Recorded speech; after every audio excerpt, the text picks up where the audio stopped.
How about today we make a wreath? Do you have ivy or some kind of vining crop that every spring you have to clean up and do something with? And normally it ends up being in the compost bin. Vines, however, can regrow. They grow at every little junction. And then you end up with vines everywhere. So this spring, when I was cleaning out my ivy, I thought, why not make a wreath out of it? And I've seen lots of videos on making wreaths, and a lot of times they will start with a paddle wire. But I wanted something all natural, so that when I was all done with making my wreath, I could just toss it in the bin if I wanted to. So what you want to do is get some very flexible, like ivy. There can be other vines. If you have grapevines, this is the time of the year that you usually end up, and it starts out looking really ugly. But as you keep twisting the different limbs around each other, just keep winding it around.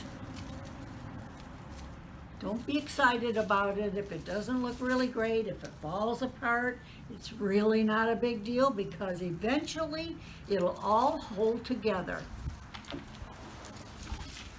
So once you start making the circle, you determine how big you want the circle, and you keep winding, keep winding.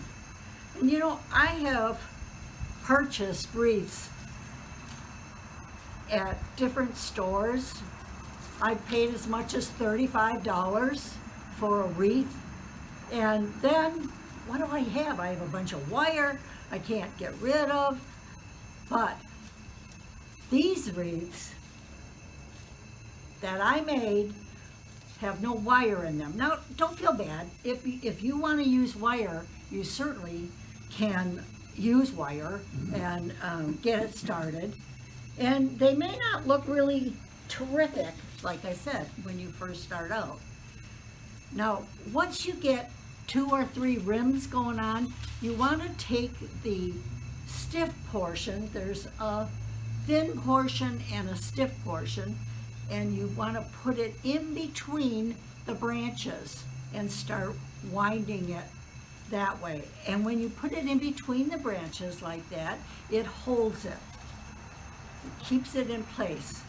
So you're sort of like somewhat braiding, but you'll find a little loop in your wreath, stick it down in between the branches like this, and that kind of holds it in place. And you just go on. You get to the next one, and you start bending it again. Stick it in here.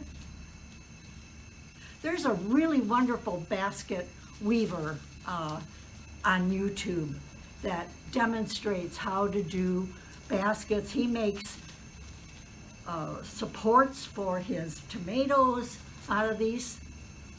But you get the idea of how you can make a really fun wreath in just a very short of time. Now, this would be a great thing to do for Boy Scouts, for any kind of scouting activity. It's basically free. You just have to find some person who has a plethora of ivy, and then the whole troop can do one for Mother's Day.